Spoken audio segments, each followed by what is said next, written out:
this afternoon. This is the meeting of the West Haymarket Joint Public Agency. My name is Chris Beitler, and I'm here today with Carl Eskridge and Tim Clare, who constitute the board of the West Haymarket Joint Public Agency. Opening our session for today, notice of the public meetings law is posted in the back of the room. We do abide by the Nebraska Open Meetings Law. Public comment is most welcome, and the rule that we've followed over time is to allow a total of 5 minutes per speaker on specific items that are on the agenda, asking only that those testifying identify themselves for the official record. And with that, unless you gentlemen have opening comments, we'll go ahead and start the meeting. And we will be on agenda item number 3, the approval of the minutes from the JPA meeting held August 23rd, 2018. Is there a motion for approval of the minutes as presented? Been moved and seconded. Some further comment? Discussion? Call the roll. Eskridge? Yes. Clare? Yes. Beitler? Yes, the minutes are approved. Agenda item number 4 is approval of the August 2018 payment register and review of the August 2018 expenditure report. Brandon Kaufman, our finance officer, is here today to present that. Good afternoon, members of the board. You have before you the August 2018 payment register. Total payments and operating expenditures of $601,048, and then capital expenditures of $14,566. The primary payments made in the operating budget, you had $18,869 for food and equipment maintenance, elevator, escalator contracts, and IT maintenance. There was a one-time payment of $261,446. That was a payment to DEC for the Huddle connection in relation to their project. That total amount, the JPA paid that amount, but then it was also reimbursed the full amount by Huddle per the redevelopment agreement. Included, you have DEC payments of $207,570. That's for the thermal heating and cooling, of which about 62% is billed back to the private sector, or about $128,000. So the remaining about $78,000 is what the JPA's portion of the bill is. And then we had fourth quarter staff payments to the city of $101,451. Capital budget expenditures, fairly minimal, but primarily related to the canopy design, environmental monitoring, and then the PC Sports contract. All of the payments included within the expenditure are included within the total operating budget report and capital budget report that are included. In addition, you have a statement of revenues and expenditures and fund balance as of August 31st for the West Haymarket JPA. And total revenues of $30,103,773. Expenditures of $24,812,689 for a surplus of about $5.3 million. That adds to the beginning balance to get our ending balance for the JPA of about $39.5 million currently. We didn't get in the pack. What fund that we will use to help pay towards the bonds? Yes, yeah, that is the total fund balance for the West Haymarket JPA that, you know, helps pay for capital, bonds, ongoing, everything. Yeah. In addition, when we didn't get this in the packet, but we do have an income statement that I can pass out for you. This is for SMG income statement as of July 31st, 2018. They had total revenues for Pinnacle Bank Arena of $4,551,656 compared to expenditures of $4,769,437 and for a deficit of $217,781. They do have retained earnings that they have built up in the past, so that leaves them with an ending balance of $160,365. And I'll pass those statements out for you.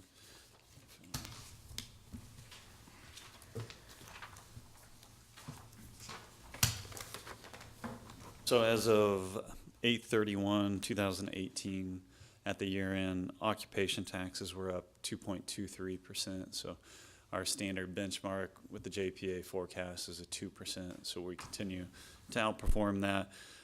Compared to the original projections that were with the JPA at the beginning, we're 25% over the original projections at year end, which corresponds with basically year 2029 at this point. And that 2.3%, that's cumulative.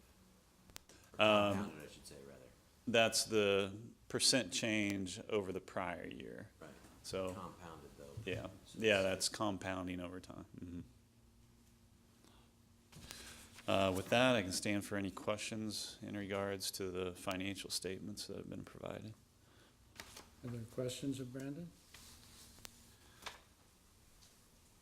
We're still going through our procedures as far as if we need two signatures and approvals and that type of thing. Yep, yeah, we do that on a continual basis. I sign off on all expenditures for the JPA. I'll hold it for the budget. Okay. Okay, thank you, Brandon. Is there public comment on agenda item number 4? Jean Kinsey with Watchdogs of Lincoln Government. So it looks like if you didn't have the occupation taxes, there would be a deficit. Yes, I mean, the occupation tax is over half of the revenues for the West Haymarket JPA.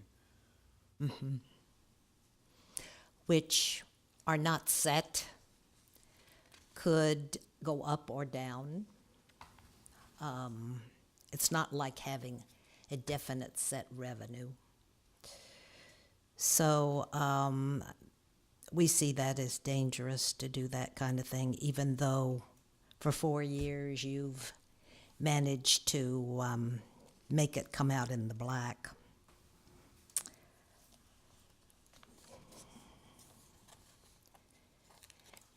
And if SMG has a loan with you of 1 million balance, what incentive is there for it to be self-supporting? Well, the loan that was taken out from the West Haymarket JPA with SMG was basically for startup cash because there wasn't any cash available when we first started because there weren't any occupation taxes that had been collected. So that was a 10-year loan borrowing $2 million at 0.19%. So total interest we're paying on that loan is about $20,000. You couldn't get a loan any other way? You had federal funds given to you. Or maybe you can't answer that question because you weren't here. Well, I don't think you can find a loan at a cheaper rate than 0.19%. But you got free money from the feds. I'm not sure if you'd call that free money on the federal, are you talking about the federal reimbursement for bonds? No,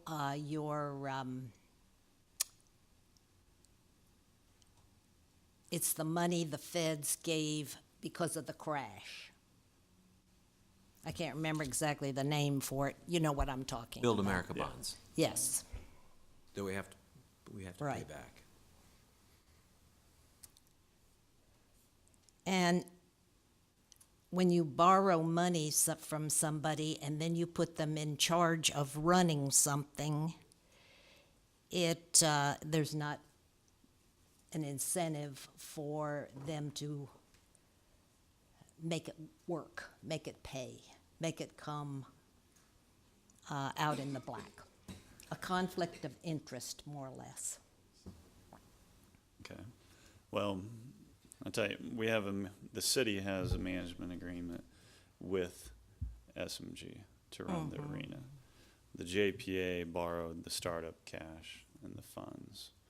The city, do you want to? Just wanted to make a slight correction. The money that was borrowed from SMG was, I'm sorry, Chris Connolly, Chief Assistant City Attorney. Sorry. The money that was borrowed from SMG was for FF&E, which is basically equipment. But it generally is correct for what Brandon is saying in terms of it was because there was not the cash available at the time. But it was, just so it's clear that it wasn't lack of cash on its own. It's that money was needed to buy this equipment, and What SMG equipment? provided the financing. What was that? What equipment was that? Kitchen equipment, food service equipment, everything that you see in the arena. Alone, only that. I believe that's correct. Okay. So the government would not see that as a conflict of interest.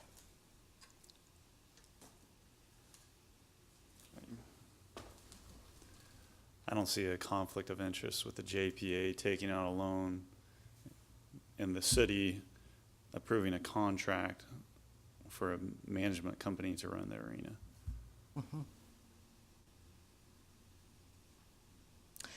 Well, if you borrow money from somebody, there is a inherent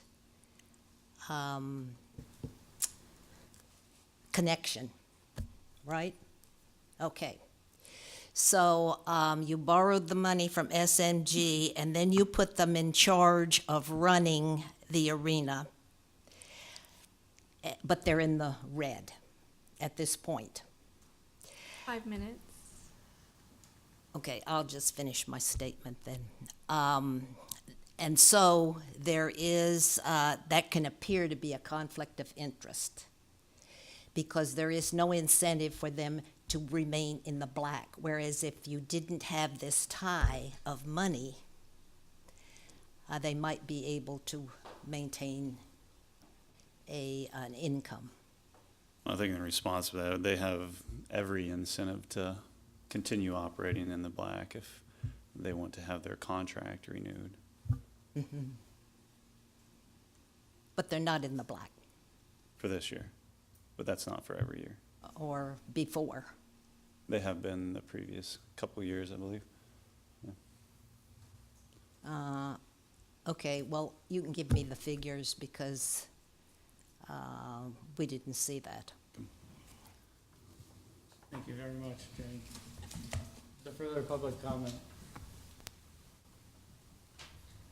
Seeing none, is there? So moved. Second. It's been moved and seconded that the August 2018 payment register be approved. Is that my understanding of the motions? Yep. Okay, is there further comment? Seeing none, call the roll. Eskridge? Yes. Claire? Yep. Beitler? Yes, the payment register is approved. Agenda item number 5, resolution 18-17 relating to the proposed operating budget for September 2018 to August 2019. Again, Brandon Kaufman presenting. Okay. Got a little graphic that I wanted to start with.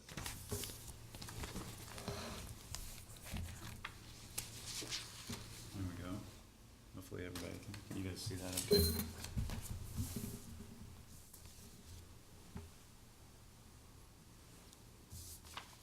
Yeah. Okay, just wanted to start, I know it's kind of confusing to know how the funds flow between the Pinnacle Bank Arena and the West Haymarket JPA, so I wanted to start with that. So this is based off of the proposed budget for the West Haymarket JPA and the Pinnacle Bank Arena budget that has already been approved by City Council. So at the top are the total revenues. On the right side is Pinnacle Bank Arena. On the left side is the West Haymarket JPA. So Pinnacle Bank Arena in general generates about $10 million. Of that, you can see the arrow pointing down, about 3.7 million stays within the Pinnacle Bank Arena budget. The rest, 6.3 million, is collected and received by the West Haymarket JPA. So that includes the premium seat revenues of about 2.3 million, the arena sponsorship money, which is the IMG money that's received, about 300,000 and some dollars from UNL rent, and then 2.6 million from parking. Okay, so then the West Haymarket JPA revenues are about total of 31 million, 6.3 million from the arena, and then 24.7 million of non-arena related monies. So that includes occupation taxes, the subsidies that are received from the IRS, 1.7 million in DEC customer payments back to us, and then about 2.1 million in other money. That feeds into the operating expenditures of 28.9 million total dollars for the West Haymarket JPA.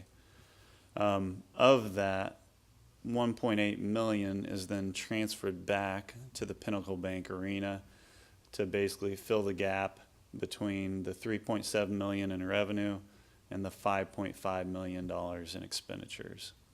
So if you took all of the revenue that was generated from the arena, which would be about that 10 million, and then you compare that to their total operating expenditures of 5.5 million, that's about a net of 4.5 million for the arena over under. So I think that I just wanted to give a real quick overview of kind of the revenue flows between the JPA and the Pinnacle Bank Arena before I got really into the more details of the operating budget for the West Haymarket JPA.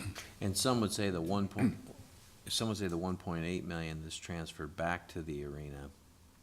How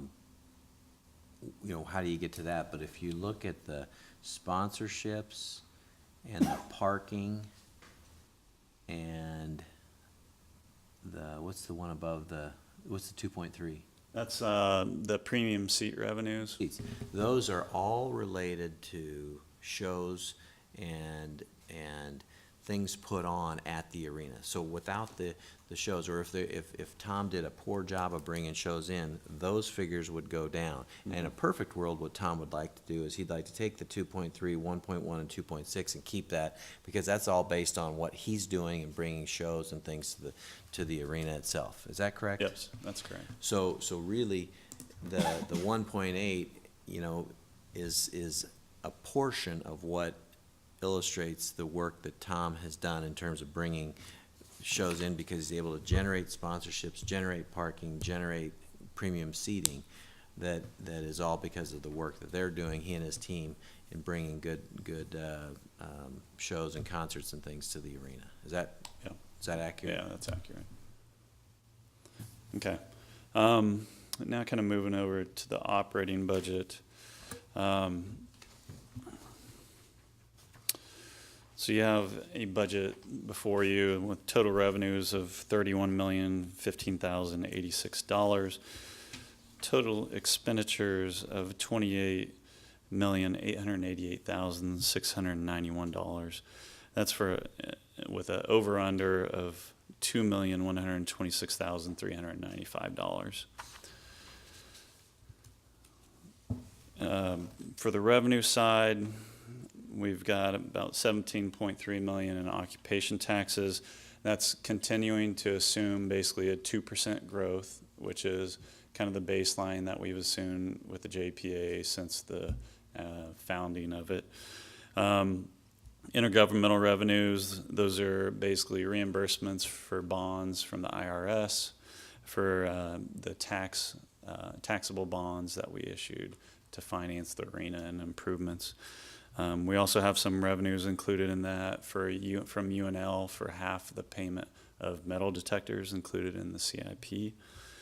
Rental income is primarily revenue generated by the premium seat revenues that we just discussed. There's also some money in there from facility rentals from UNL and Amtrak.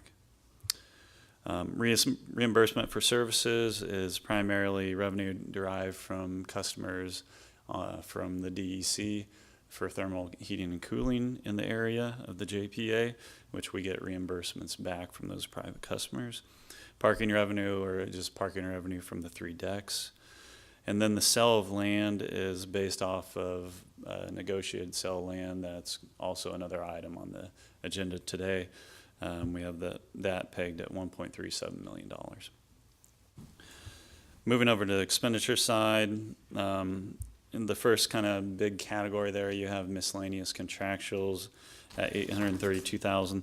That includes the city staff portion, which over the past year we've looked at basically the staff time that went into the West Haymarket JPA from the city side, and that resulted in some changes in how we look at that, which resulted in a decrease of about $48,000 for staff time that the city is charging the JPA. In addition to that, within that category is about $66,000 that was previously being charged to the capital budget, and we're trying to move as much as possible out of that capital budget so we can, at some point in the future, start to close that out. So this is moving PC Sports contract from capital and then over into the operating budget. We also pay for Husker basketball tickets out of there, about $295,000. Management services, that's where we have payment to Pinnacle Bank Arena of $1.1 million. That's for the IMG sponsorship that's received by the JPA, then paid to the arena. We have the pre-opening loan payment in there of $201,000. The arena operator incentive fee, which is basically the incentive fee that SMG can earn based on contract with them, with set financial and operational figures they can earn above the base fee that they have in place per the contract. And then we have the operating increment of $600,000 that's also transferred back to the Pinnacle Bank Arena. Parking management services, you can see that's increasing. That's a total of $1.9 million between the three. That increase is basically because of increases in activities that we're seeing in parking down there, especially with opening a huddle in the district. In addition, they are doing a little bit more special event coordination with the police department to help with the traffic flow, and they're starting to implement some remote gate access for those garages so that they have a central command center and they won't have to have basically a attendant physically at presence of those garages. They can control them from the main central command. Skipping down to the thermal heating and cooling, that's the payments that the JPA makes to the DEC. That's increasing primarily because the Lumber Works building that's currently online and occupancy permits have been issued for that. And as we continue to bring on more buildings, that payment will continue to increase to the DEC from the JPA. On the same hand, we'll also receive more in revenues from private customers as those payments increase. So the DEC costs for PBA then will continue to decline? Over time, yeah. Because you got more private sector absorbing more of the... Yeah, as those fixed debt service costs are spread across a broader base of customers, it should help to decrease payments for basically everybody in the area except for the arena, which does not share in that fixed debt cost.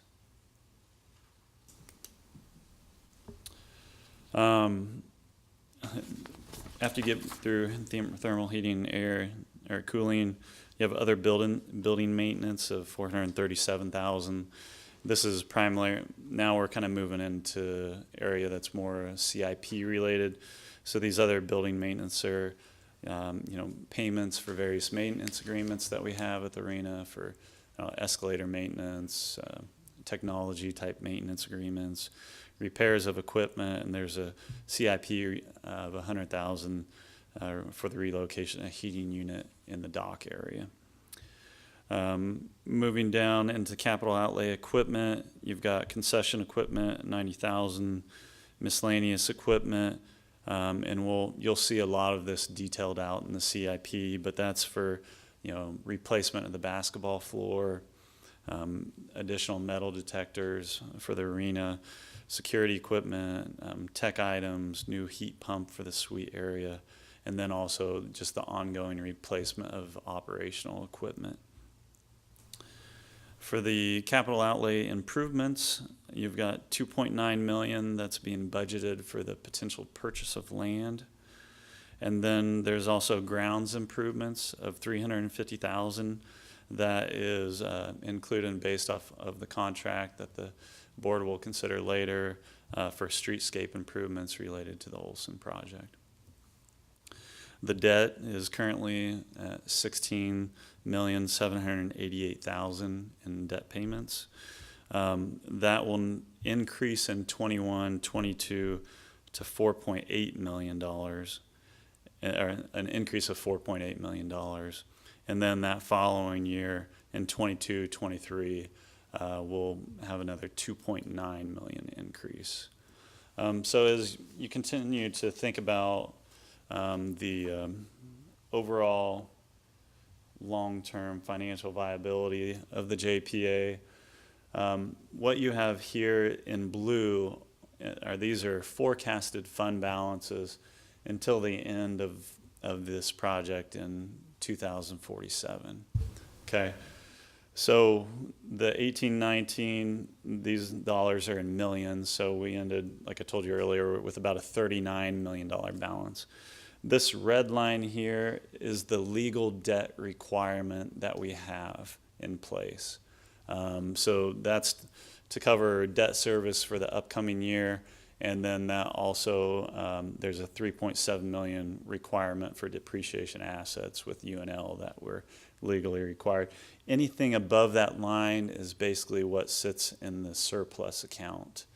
You can see that kind of fluctuates up and down. When you see a major decrease like that, that's primarily related to major capital improvement projects that are related to the arena. So when you're getting out to 2025, you're looking at replacing things like the scoreboard, retractable seating, so things that we're looking at replacing basically on a 10-year cycle. But those are major costs on a 10-year cycle. So you can see over time we continue to maintain that balance above that red line, which is our legal debt requirement. And then those balances build up fairly significantly towards the end of the project, where I think this body would then have a decision of whether or not do you repay the debt early, or do you set aside some of that money for some type of endowment for ongoing operating purposes of the arena. So that's kind of the long-term vision, I guess, of the current fund balances that are in place for the JPA. Brandon, I can't see what's the dollar amount at the last bar? Of this bar? It'd probably be like 125 million or something like that. That's at the tail end of the project, and you can see by this drop in the red bar, or the red line, which is the legal debt requirement reserve, that the debt, some of the debt payments start to drop off toward the tail end of that until they're completely repaid in 2047.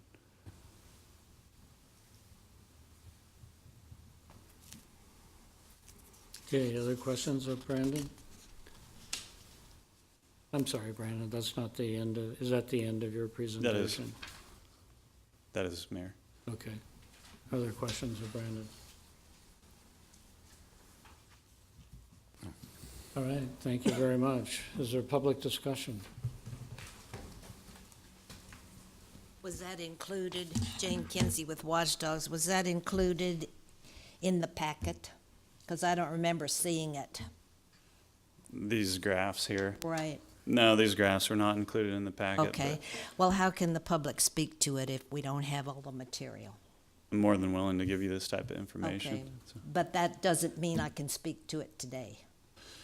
Yeah, and I think the item before you today is really the operating budget of the JPA for 2018-19. This is kind of a forecast of moving forward. Okay. So, you're talking about, from September 1, 2018 to August 31, 2019. Uh-huh. And management services are what? Um, Under urban services. So management services, that's gonna be, the city that is the money that is received to the JPA by the IMG sponsorship. So that's 1.1 million. There's a $201,900 payment to SMG for the pre-opening loan. There's a arena operator incentive fee. So that's their incentive fee that they can earn based off of certain indicators per contract, above and beyond their base amount.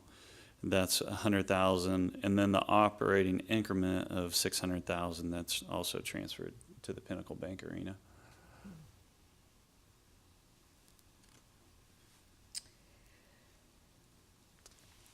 And so, how is it possible to say that they are self-supporting or they're making money when all of this is being transferred to them? Well, I think if you, by the graphic that I put up earlier that shows that the JPA receives $6.3 million, that's generated by the Pinnacle Bank Arena. Of that 6.3 million, it transfers back 1.8 million. And that's their gross, is what they're saying that they have? Sorry, I'm not following you. As the Pinnacle Bank Arena is saying that's their gross? Well, I think like I said, overall, Pinnacle Bank generates about 10 million. It sends 6.3 to the JPA, and then it generates about 3.7 million itself, primarily from food and beverage type items at the arena and also at Pinewood Bowl, and some festivals that they put on. So that's generated by the arena. JPA receives 6.3 million, and then in order to balance that budget of the gap between that 3.7 million and 5.5, that 1.8 million is then transferred back to the Pinnacle Bank Arena. So it is not self-supporting. I think if $10 million is more than $5.5 million, I think I'd consider that self-supporting.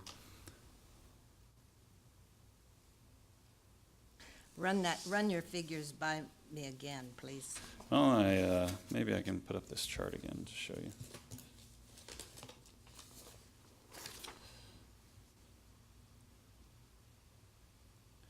So Pinnacle Bank Arena generates $10 million Gross. gross. Of that, 3.7 million is kept in Pinnacle Bank Arena budget, For what? ongoing operations of the arena. It costs about 5.5 million to run the arena, Pinewood Bowl. Okay. Okay, so then of that 10 million, 3.7 stays with the Pinnacle Bank, 6.3 million is transferred, or basically is received by the West Haymarket JPA. These are revenues generated by the arena. Of that 6.3 million, 1.8 million is then transferred back to the Pinnacle Bank Arena to balance the budget to this 5.5 million. Why did they transfer then if it's all in the black? Well, I mean, this 1.8 million is transferred back to balance the budget with the 5.5 million in expenditures. In the arena? So it is not self-supporting. I just told you it's generating, I mean, this says total arena revenues 10 million, expenditures of 5.5, so the over-under there is 4.5 million. That they're saying that they make. It's just I guess it's a matter of flow of the revenues. Some money generated by the arena stays with Pinnacle Bank. A portion of that, a large portion of that, comes to the West Haymarket JPA. And that was designed, basically, I think for a couple of reasons, to make sure that the debt payments were covered in the JPA for the overall arena and the facilities, road work around that area. And then I also see it as more of a control that this board has, that they transfer money back to the arena. So it's almost a budget control measure.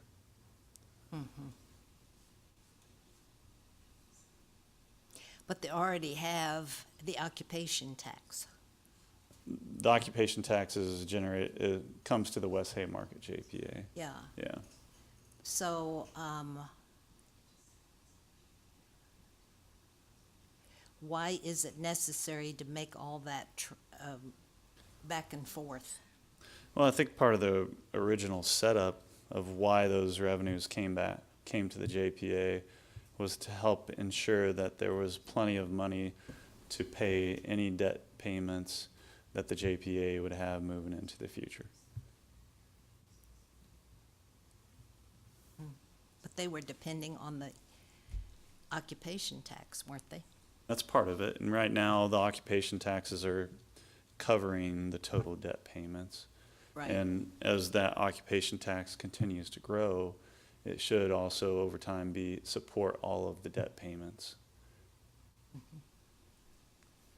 So because it was set up that way initially, there's no plan to change it, so that it looks like the arena is actually self-supporting. And I wouldn't make any recommendations to change it to this board until at least past 21, 22, when we're making the initial principal payments on the arena. Okay, I think your 5 minutes is about up, Jane. okay. I'd like to have that, and also those other papers. Okay, I can send you a copy. All right, is there any other public comment? I think it's important to note that if Tom and his team if they weren't doing a good job, parking revenue would be down, sponsorships would be down, and the net, or what you're saying, the $10 million would be significantly reduced. People come to these events and they're willing to pay parking, they're willing to pay for the premium seating, they're willing to pay the sponsorships, because that's part of the work that Tom's doing. In a cost accounting world, in another world, we would want to have that arena at zero. We'd suck all the cash out of it, use it here over on your chart, use it on this side, and then just basically fund it to break even. Mm-hmm. And I think if you ask Tom his goal, I mean, his goal on an annual basis is to break even. So I think we're essentially doing what you're saying is Yeah. the majority of all the funds come to the JPA, and the arena is supposed to break even. Because that was the way we were going to split the cost to begin with, from the very front end of this. That's how we agreed to split the costs. Okay, thank you, Brandon. Is there further public comment on this item? Seeing none, is there a motion to approve WH 1817? So moved. Second? Been moved and seconded. Is there further comment? If not, call the roll. Eskridge? Yes. Claire? Yes. Beitler? Yes. 18-17 is approved. Agenda item number 6 is Resolution 1818 relating to the capital improvement program. Again, Brandon. So you have before you the capital improvement program for the JPA. That goes, you can see from 2019 to 2048, so fairly long-term plan. There's not very many specific a lot, big changes to the CIP. I'll cover a few of those. We've talked a lot about some of these already in the operational budget, so I'm going to try to cover significant items here. And then if you have any questions, let me know.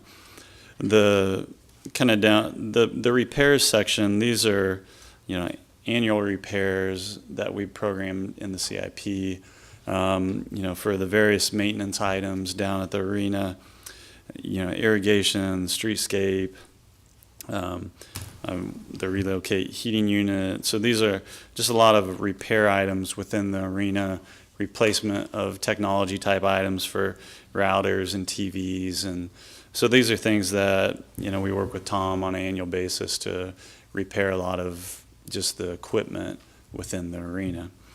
Once you move down to the capital improvement section, this is a carryover from last year. You have $150,000 for the replace basketball floor. My understanding that was put on hold last year, but they're currently going through the planning process to look at replacing it for the beginning of next season, for the next basketball season. You have $210,000. This is also a carryover item for metal detectors, which I mentioned earlier that we're expecting the university to pay for half of that amount. You have various security equipment at the arena in case we need to add more bollards around, more cameras in the area. You have the heat pump for suite area. That's a continued carryover from prior year in case we need to replace that. You have a purchase of land of $2.9 million, which is basically an earmark for the purchase of land down in the JPA area. And then you have the $350,000 for Olson Phase 2, which is based on the contract that's this board will consider later in the agenda.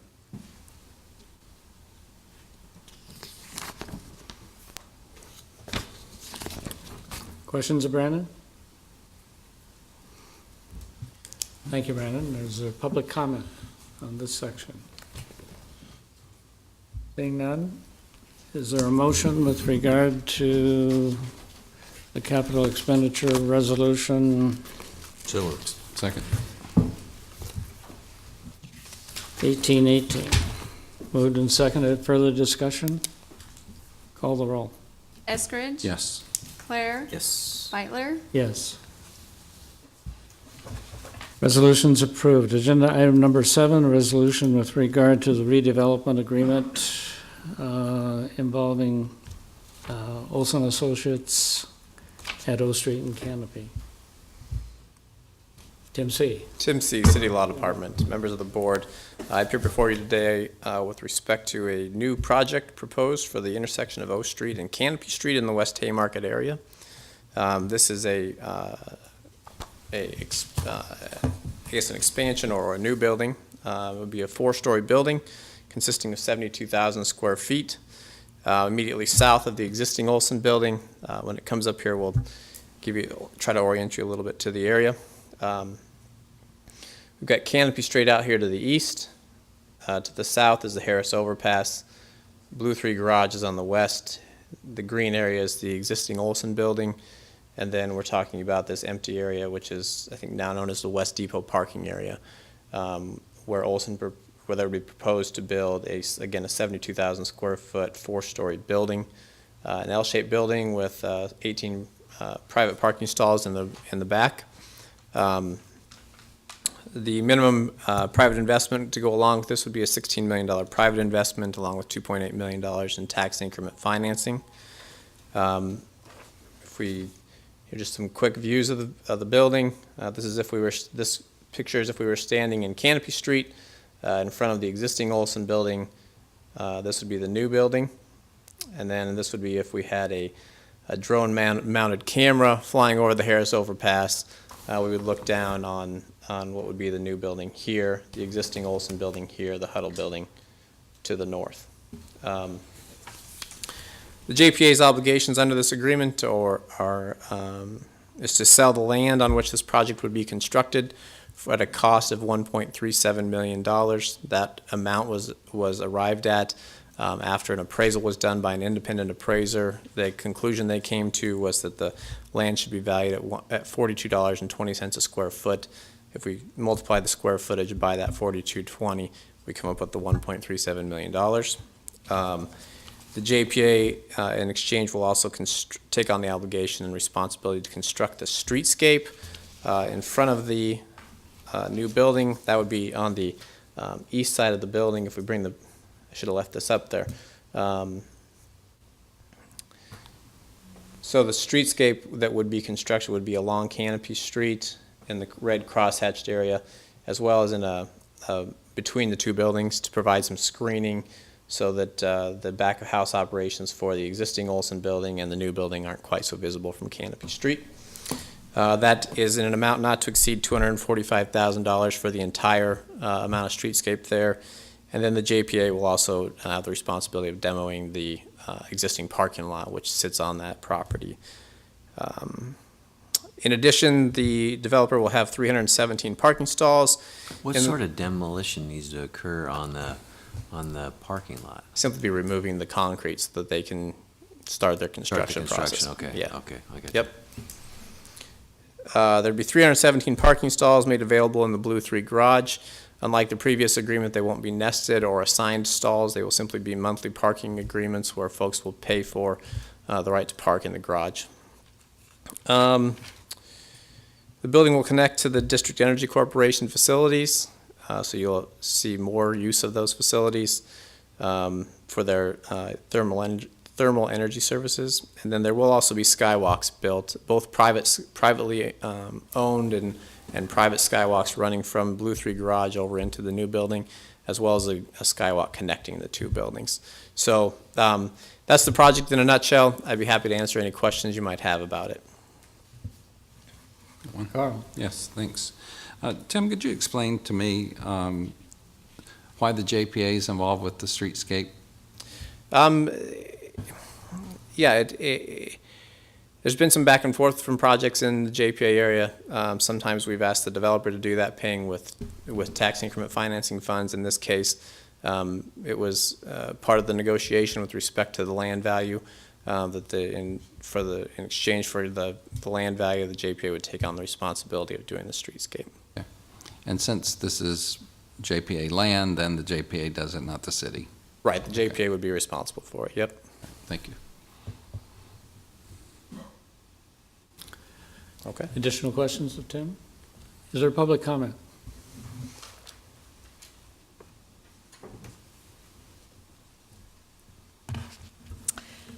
Jane Kinsey with Watchdogs. So you're giving a TIF to a company that's worth millions, right?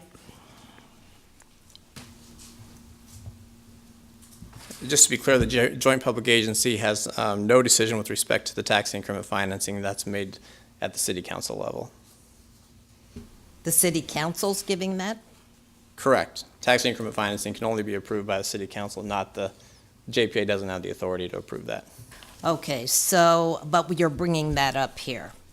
Well, yes, because it's a three-party agreement. There's the city, the West Haymarket JPA, and the developer. Okay. So if we have any issue about that, we should take it up with the Department of Urban Development? Urban Development or the city council, correct. Okay, and they've already approved it? The public hearing was last night. The vote is scheduled for next Monday.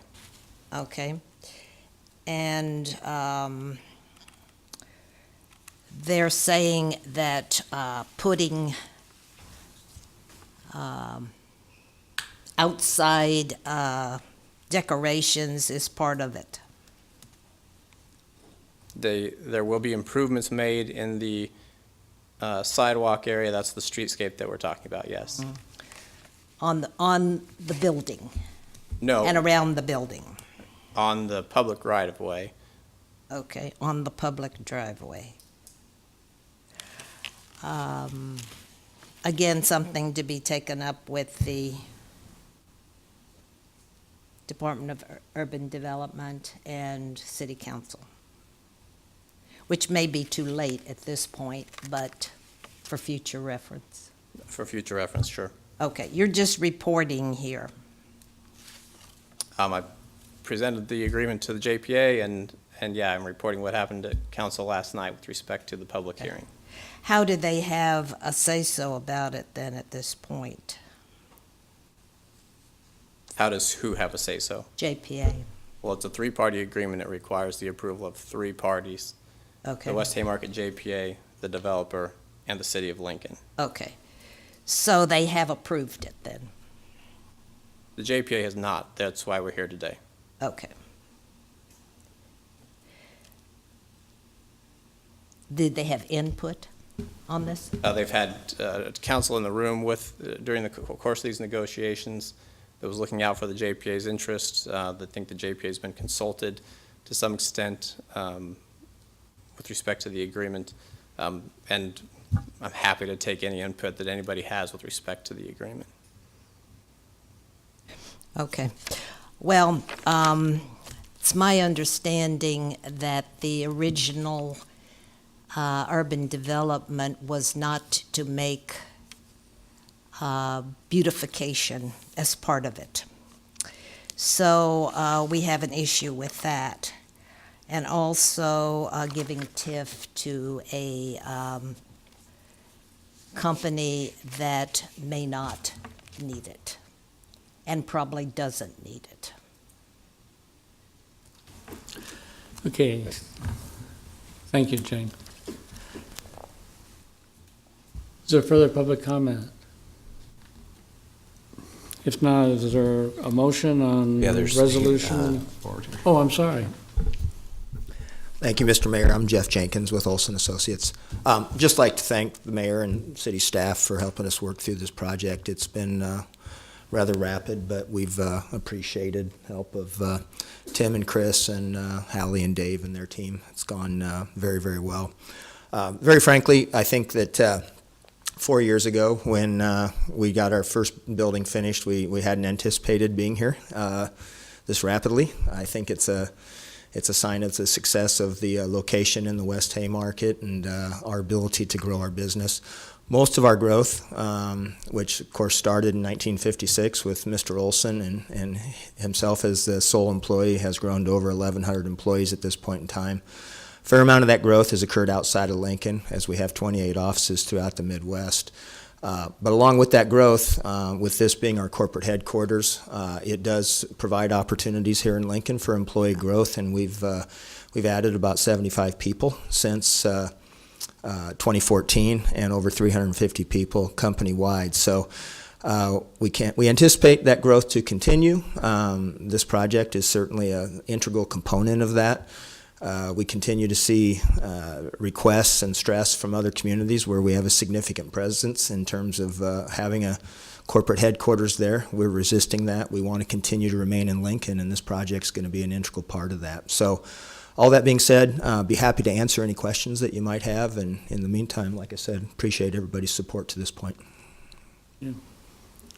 Thank you. Are there questions or comments? I was just going to say thanks for what you've done, not only in the area, but for Lincoln. I think the number of employees that you have here in Lincoln, the presence that you have, the work that you do in the city and the state is outstanding.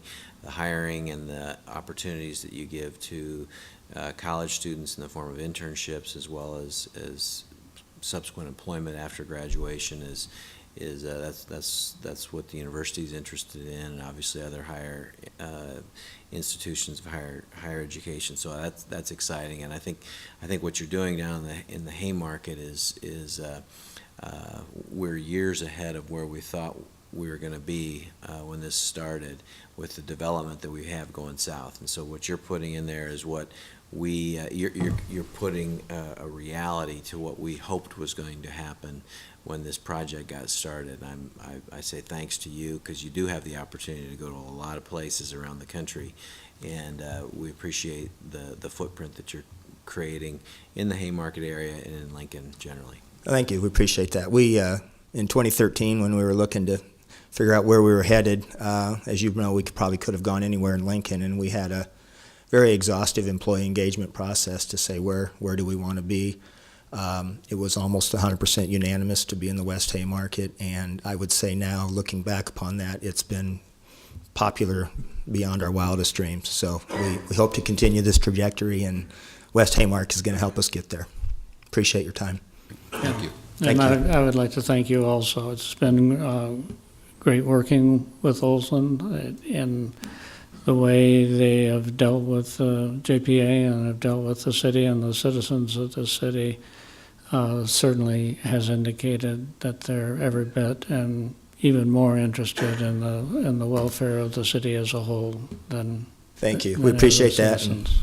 we think this project will secure Olson's position here for the next 30 or 40 years, and then, of course, I guess it's somebody else's worry at that point. All right, thank you. Thank you. Is there any further public comment? If not, is there a motion to Second. approve agenda item number 7, 18-19, moved and seconded? Any further comment? Call the roll. Eskridge? Yes. Claire? Yes. Beitler? Yes, the resolution is approved. Agenda item number 8, resolution 18-20, energy service pipeline easement issue. Chris Connolly explaining. Chris Connolly, Chief Assistant City Attorney. I think we're all pleased to see the Lumberworks project finishing up. The grocery store is now open and functioning. That's great news. The rest of the building, I think, will be opening very soon. And this is sort of a catch-up item. DEC connected into the building quite some time ago, but they didn't have an easement to do that with. And so we are now in the process of granting them an easement. That's what we want to do here. This is a pretty standard easement agreement, allowing DEC to cross JPA property to get over to the Lumberworks project. And so if you have any questions, I'll be happy to answer. Any questions for Chris? Just a comment, great segue from grocery store to ketchup item. Just- Oh, jeez. Catch up, yes. I want you to know I've already made purchases at the grocery store, Chris. I was in there myself. It's a very nice store. Any other worthwhile comment? Thank you. Is there public comment? When you say this is, Jane Kinsey with Watchdogs, when you say this is a catch-up item, what do you mean by that? We would have preferred to have gotten the easement done much earlier, but we got it done in time, essentially for the building to open. That's important. We work very closely with DEC, so it hasn't been a problem for the JPA to have done it at this stage. I'm not sure I understand. Can you give me more information about that? What kind of information do you want? Well, you said it's catch-up. It's something that we would have preferred earlier. What is it that you're looking for? Typically, you would grant the easement before the pipe goes in the ground. Yep, okay. That didn't occur here, but we knew that they were putting the pipe in, and we were okay with that. There were some issues with getting the legal description correct Okay. to describe it. So that's the reason why it's a catch-up item. Is this the whole thing since the beginning, or is this an addition? I'm sorry, I'm not sure I understand that. Okay, is this from the whole beginning of the DEC? It's a segment of pipe that's an extension of the current DEC system. Okay, it's an addition then? Right. Okay. And that's for Olson No, this is for the Lumberworks project. Lumberworks? Okay. Specifically the grocery store, isn't it? Well, it does serve the whole building now, Yeah. but yeah, we needed to get it in earlier for the grocery store. That's correct. And the grocery store? Okay. Okay. Thank you, Jane. Is there any further public comment? If not, is there a motion to approve So moved. Second. 18-20? Moved and seconded. Further discussion? Call the roll. Eskridge? Yes. Claire? Yes. Beitler? Yes. The resolution's approved. Agenda item number 9 is resolution 18-21 relating to an equipment lease. You don't look like Tom. No. We'll let you explain it. Although he is here if you have questions. Like Chris? SMG has a need for a couple of pickup trucks to do work around the arena and to haul equipment out to Pinewood Bowl. And so they talked about how to acquire vehicles for that purpose with purchasing. They didn't want to spend a lot of money on new vehicles on their own because those costs just get charged back to the arena, or back to the JPA. And so after discussions between city law and purchasing and SMG, we came up with an arrangement whereby purchasing had, for the city of Lincoln, had a couple of pickups that it was ready to surplus and just sell on the open market because they had reached pretty much the end of their useful life. What purchasing can do is through an intergovernmental transfer is move these vehicles to the JPA and then have the JPA do a lease with SMG for these trucks that would otherwise be declared useless as far as the city was concerned. But they're in good enough shape that Tom Lorenz can use them for SMG and the purposes he needs for snow plowing and so forth. And so that's what this lease is about. It's only for $1 a year. But again, any cost that we charge to SMG is going to come back to the JPA. SMG will be responsible for all the repairs. And if they get to a point where the repairs are just too expensive, then they'll just surrender the truck back and we'll go ahead and surplus it just like we would have done anyway. And so those are the basic terms. It is a 3-year lease, so it goes until 2022. With that, if you have any questions, I'll be happy to answer, and Tom is here if you have questions for him. Thank you, Chris. Other questions? Is there public comment on this item?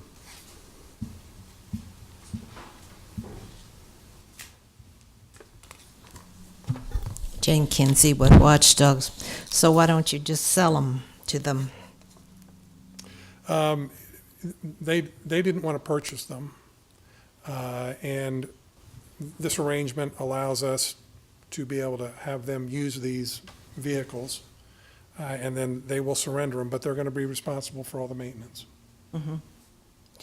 They didn't want to purchase them. Why not?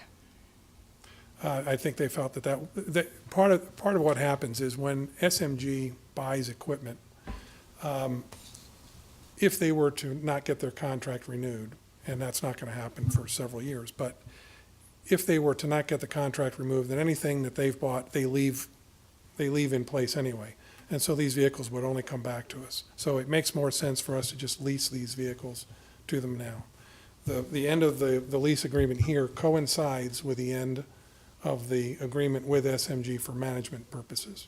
So if they get their contract renewed, I don't know if we would renew the lease on these trucks, but we could.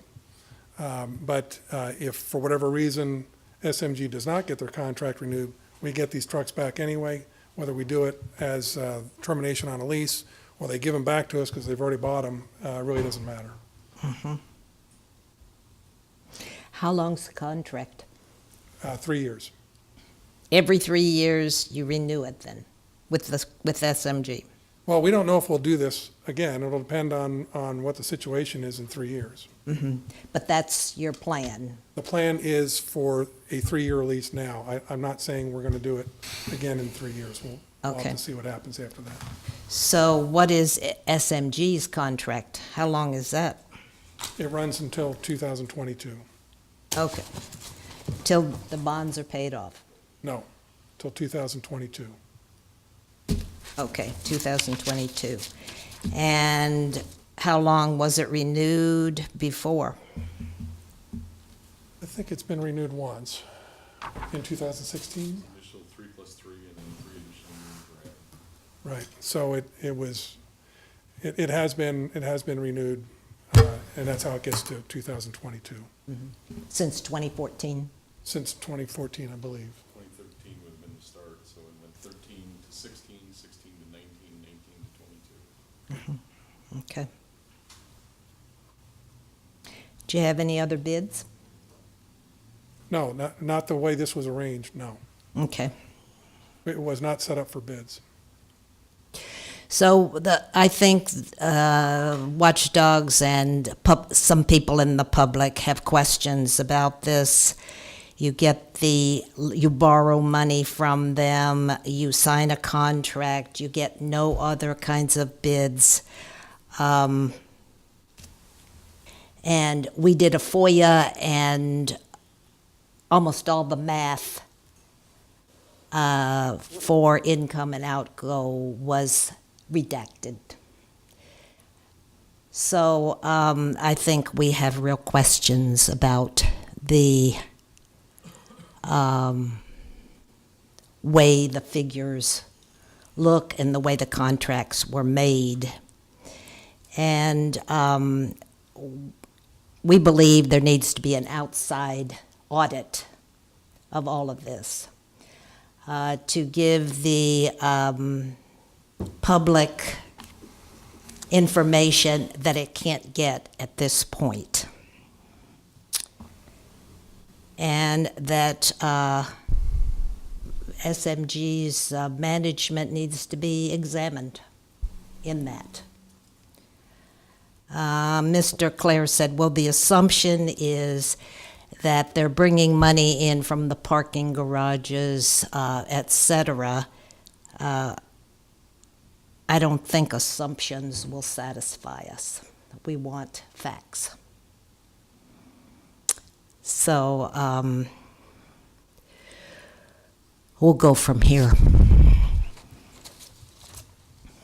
Thank you, Jane. Is there any further public comment? If not, is there a motion to approve WH 18-21? So move. Second. Been moved and seconded. Further comment? If not, call the roll. Eskridge? Yes. Claire? Yes. Beitler? Yes. 1821 is approved. Without objection, the next meeting will be Thursday, October 25th, 2018 at 2:30 p.m. in the City County Building, City Chambers, first floor. You guys all right with that? Okay, is there a motion to adjourn? So moved. Second. Moved and seconded to adjourn, call the roll. Eskridge? Yes. Claire? Yes. Beitler? Yes, we are adjourned.